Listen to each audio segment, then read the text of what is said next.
Dear students, Namaste. I am once again before you for class 10 students with subject Democratic Politics. Today we are going to study about the last topic of chapter 2, Federalism, and topic is Decentralization in India. Decentralization in India. In previous class, we have read about how is federalism practiced. Under this class, we have read कि भारत में federal system के सफल होने का क्या वजह रहा, क्यों सफल है फेडरल सिस्टम हमारे इंडिया में। तो इसके पीछे वजह है नेचर ऑफ डेमोक्रेटिक पॉलिटिक्स जो हमारे यहाँ अडॉप्ट किया गया। उसमें कुछ टर्म्स के प्रीटेक्स्ट में हम इसको देखेंगे। Linguistic policies, linguistic states, language policies and centre state relations. इसके प्रीटेक्स्ट में हमने पिछले क्लास में जाना कि हमारे यहाँ किस तरह की व्यवस्था की गई जिसके वजह से हमारे यहाँ फेडरल सिस्टम इतना सफल है। आज की क्लास में हम लोग भारत में जो डिसेंट्रलाइजेशन यानी कि विकेंद्रीकरण की क्या स्थिति है इसके बारे में जानेंगे। Actually, we have noted that federal government have 2 or more tiers of government, और अभी तक हमने डिस्कस किया है only 2 tiers of government के बारे में, 2 tiers of government in our country। लेकिन आप इमेजिन करिए कि vast country like ours, like India, जहां जो इतना बड़ा देश है, इतना ज्यादा पॉपुलेशन है, और वहां टू टीयर्स ऑफ गवर्नमेंट वाला सिस्टम को अडॉप्ट करने से कैसे स्मूथली एडमिनिस्ट्रेशन को चलाया जा सकता है, इसको आप गौर कर सकते हैं। थोड़ा हम कंपैरिजन करें तो हमारे बहुत सारे ऐसे स्टेट्स हैं जो यूरोप के बहुत सारे इंडिपेंडेंट कंट्रीज के बराबर है। यदि उत्तर प्रदेश की बात करें, Uttar Pradesh is bigger than Russia in terms of population. Maharashtra is about as big as Germany। और ये जितने भी स्टेट्स हैं, इन स्टेट्स का अपना डाइवर्स पॉपुलेशन है। तो ऐसी स्थिति में हमारे यहाँ फेडरल पावर शेयरिंग में अनदर टीयर ऑफ गवर्नमेंट की आवश्यकता महसूस की गई, below that of the state governments. इस तरह से थर्ड टीयर ऑफ गवर्नमेंट, जिसको लोकल सेल्फ गवर्नमेंट के नाम से जाना गया, का सपना साकार हुआ हमारे देश में। अब यहां हमारा जो टॉपिक है आज, डिसेंट्रलाइजेशन। थोड़ा डिसेंट्रलाइजेशन को हम डिफाइन कर लेते हैं कि एक्चुअली डिसेंट्रलाइजेशन क्या होता है। जैसा कि मैंने हिंदी में कहा, इसको कहते हैं विकेंद्रीकरण। लेकिन यदि इसको डिफाइन करें तो when power is taken away from central and state governments and given to local government, it is known as decentralisation. इसको डिसेंट्रलाइजेशन कहा जाता है कि पावर को सेंट्रल और स्टेट गवर्नमेंट से लेकर के और उसको यदि लोकल गवर्नमेंट को हम प्रोवाइड कर देते हैं, दिस इज द डिसेंट्रलाइजेशन। अब है कि डिसेंट्रलाइजेशन की आवश्यकता हमें क्यों महसूस होती है। एडवांटेजेज ऑफ डिसेंट्रलाइजेशन, क्या एडवांटेजेज है डिसेंट्रलाइजेशन का? तो कुछ पॉइंट्स के परिधि में इसको जानेंगे, कुछ पॉइंट्स को हम देखेंगे और इस पॉइंट्स के प्रीटेक्स्ट में हम ये जान पाएंगे कि डिसेंट्रलाइजेशन हमारे लिए क्यों जरूरी है, क्यों अहम है।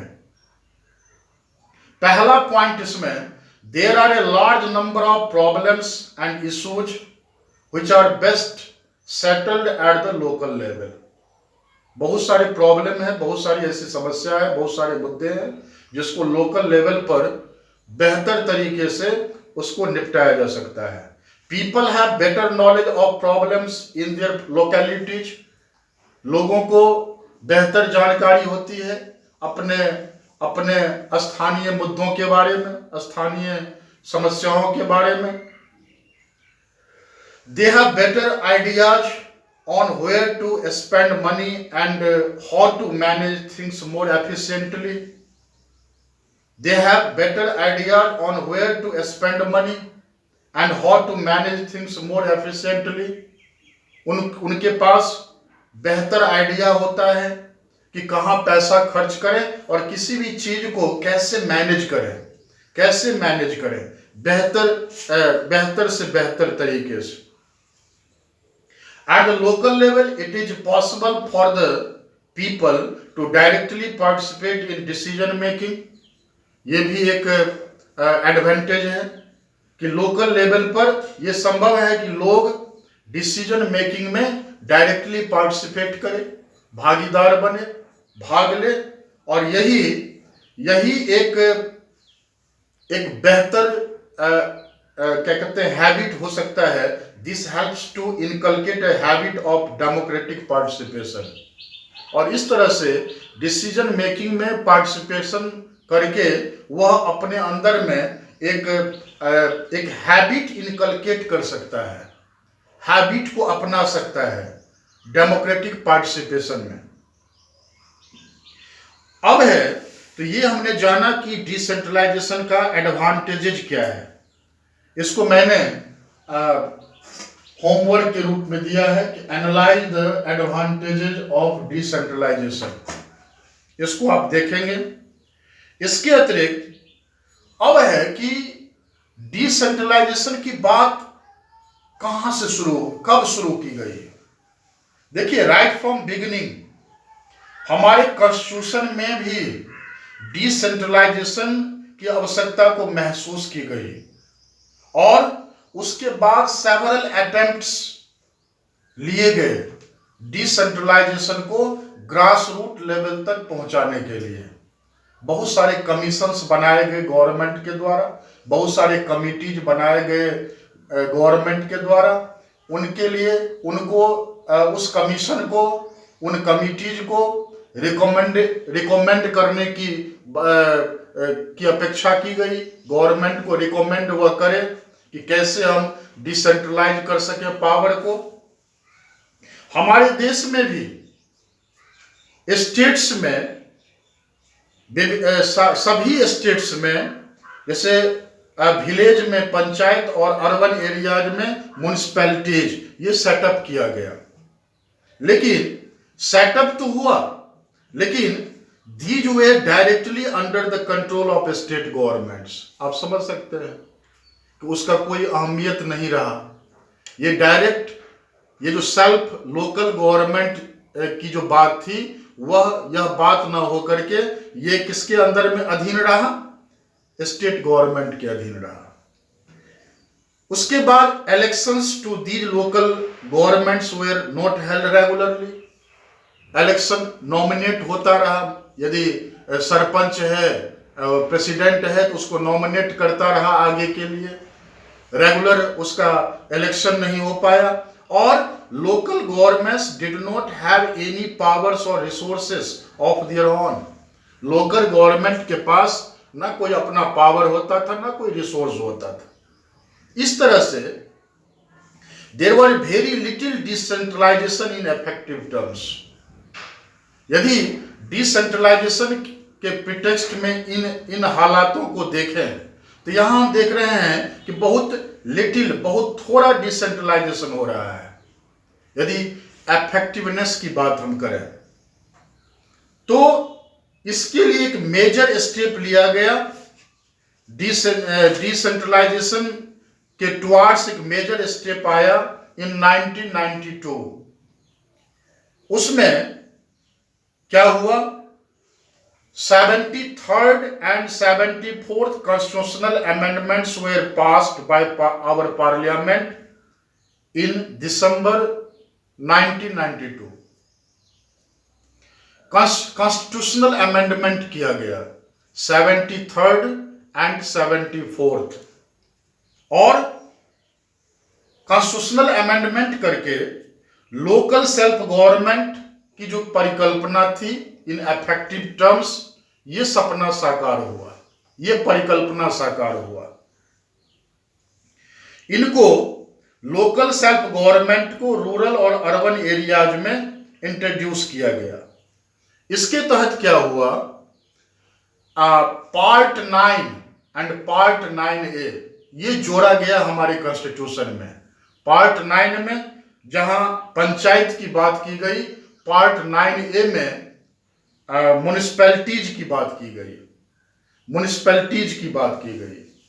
यहां हम लोग देखेंगे कि बहुत सारे प्रोविजंस किए गए, बहुत सारे प्रोविजंस आए और उस प्रोविजंस को उद्धृत किया गया इसके तहत, यानी कि लोकल सेल्फ गवर्नमेंट को इफेक्टिव वे में उसको आगे बढ़ाने के लिए बहुत सारे प्रोविजंस किए गए। पहला प्रोविजन क्या था, it is constitutionally mandatory to hold regular elections to local government bodies. ये कॉन्स्टिट्यूशनली मैंडेटरी कर दिया, कॉन्स्टिट्यूशनली मैंडेटरी हो गया कि लोकल बॉडीज का रेगुलर इलेक्शन हो। Seats are reserved in the elected bodies and the executive heads of these institutions for the scheduled caste, scheduled tribe and other backward classes। Seats reserve कर दिया गया elected bodies में और the executive heads of the institutions में। किसके लिए, ST के लिए, एससी के लिए एंड ओबीसी के लिए। At least 1/3 of all positions are reserved for women।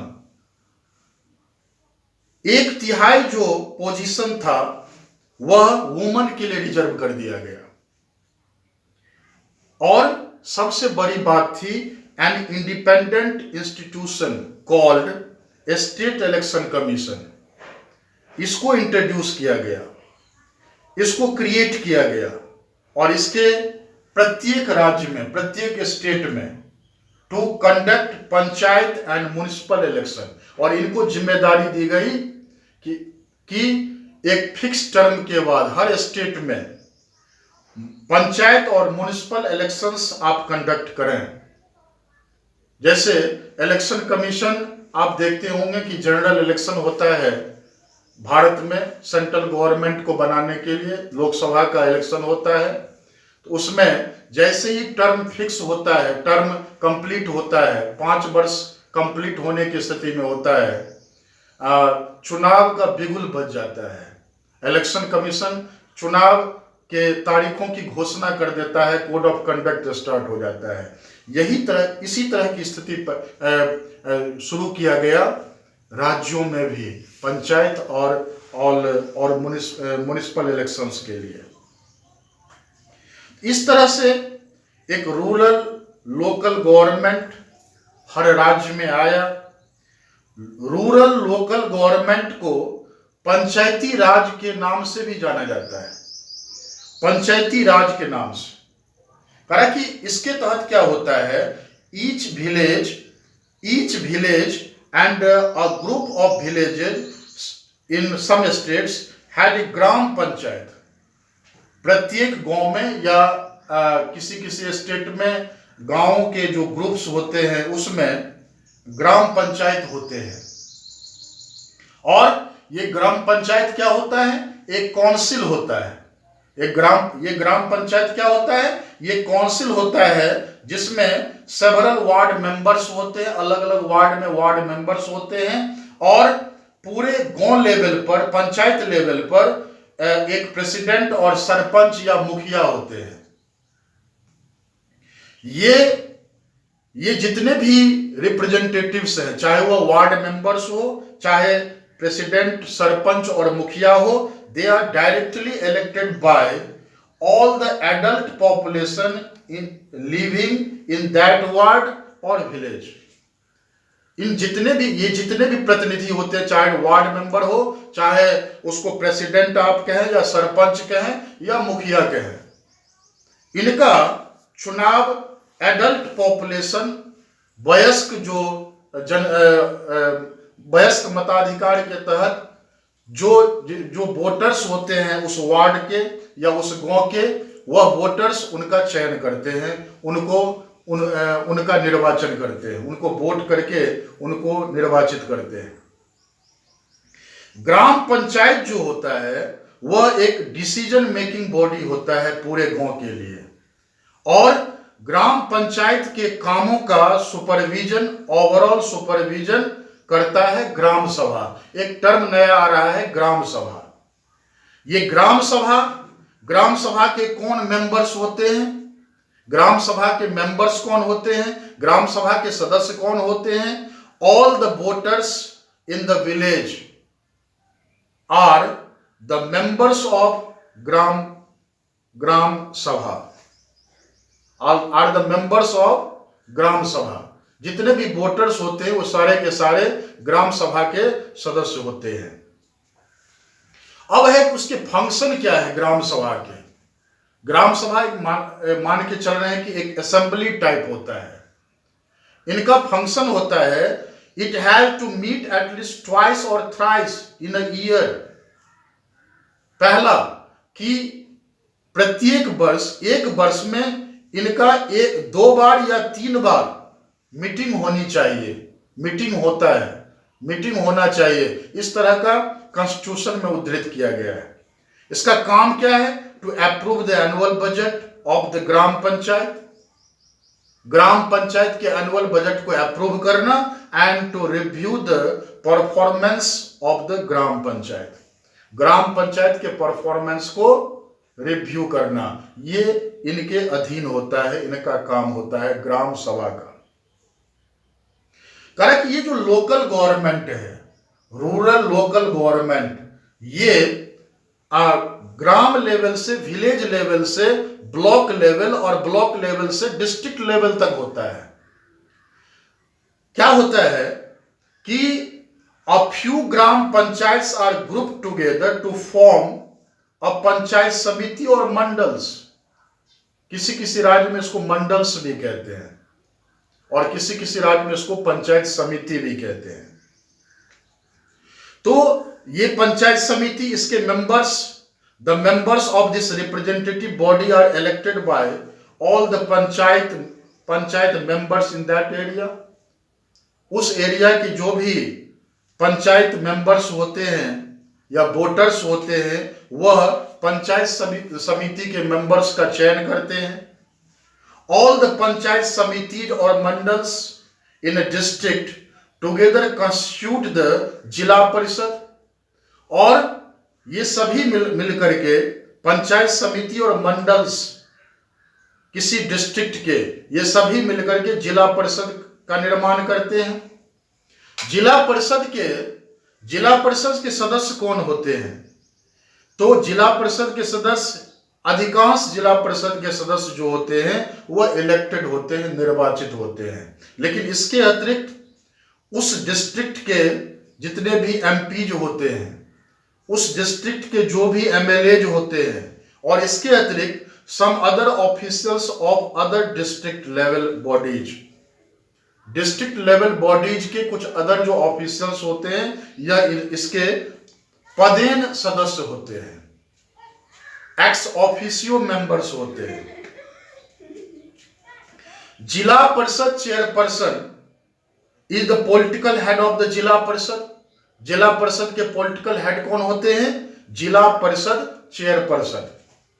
करे कि इस तरह से हमने जाना कि रूरल लोकल गवर्नमेंट का जो कॉन्स्टिट्यूशन है उसका कंपोजिशन किस तरह का है और उसका क्या फंक्शन है। इसी तरह से local government bodies urban areas में भी होते हैं, जिसको कहते हैं urban local bodies. Urban local bodies, और इसमें म्युनिसिपल कॉरपोरेशंस एंड म्युनिसिपैलिटीज होते हैं।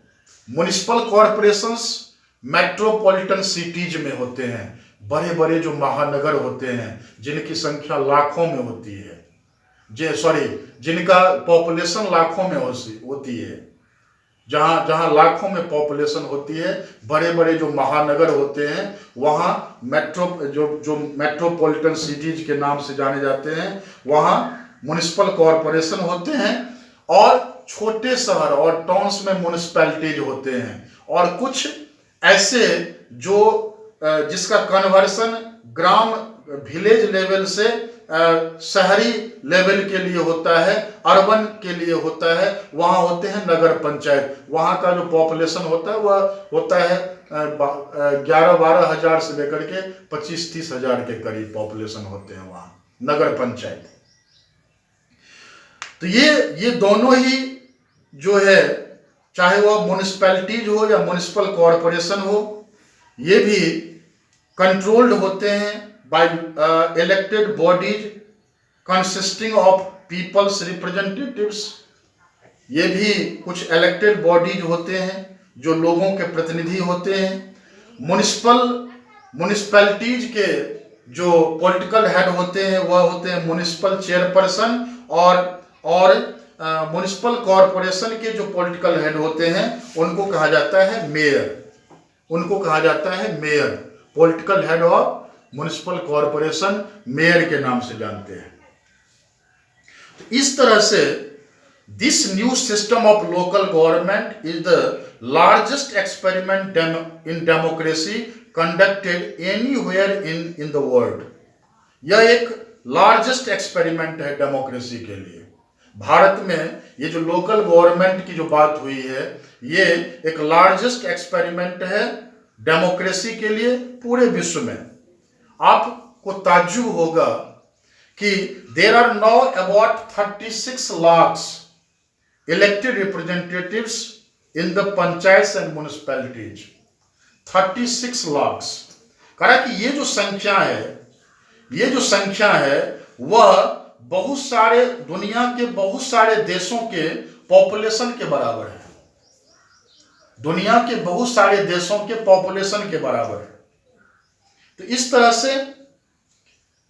तरह से हमने देखा कि ये जो सेल्फ लोकल गवर्नमेंट था, या रूरल लोकल गवर्नमेंट, या अर्बन लोकल बॉडीज, ये इसको